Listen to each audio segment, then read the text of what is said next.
Hello ചേച്ചി, നമസ്കാരം. നമസ്കാരം. ഞാൻ ഇവന്റ് മാനേജറാണ്. എവന്റെ മാനേജർ എനിക്കെന്താ? അല്ല, അതല്ല, പോകുന്നതിന് മുന്നേ നമുക്കൊരു വ്ളോഗൊക്കെ ചെയ്യണം കേട്ടോ.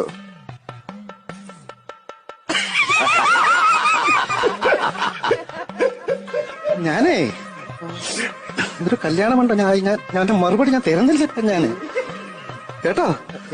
നീ സംസാരിക്കാതെ നീ എടാ, കല്യാണം കഴിഞ്ഞ് 3-ാം മാസം എന്റെ ഭർത്താവ് തട്ടിപ്പോയി കേട്ടോ. ഞാൻ അങ്ങനെ ജീവിച്ചോളല്ലേ ഞാൻ കേട്ടോ. അവന് എടാ 3 മാസം കഴിഞ്ഞ് ഭർത്താവ് ചത്തുപോയെങ്കിലും ഞാൻ ഇന്ന വരെ ഒരു കല്യാണം കഴിച്ചിട്ടില്ല. 8 വർഷം കഴിഞ്ഞാണ് എനിക്ക് കുഞ്ഞു പിറക്കുന്നത്. അങ്ങനെ ജീവിക്കാനാണെങ്കിൽ മിണ്ട ഇത് കഴിയട്ടെ കേട്ടോ. പിന്നെ നിന്റെ പരിപാടിയൊക്കെ കാണുന്നോണ്ട് ഞാൻ നിന്നെ ഒന്നും നിങ്ങൾക്കറിയാവോ, നിങ്ങൾക്ക് ചിലപ്പോൾ മനസ്സിലാക്കി കാണത്തില്ല സാറേ.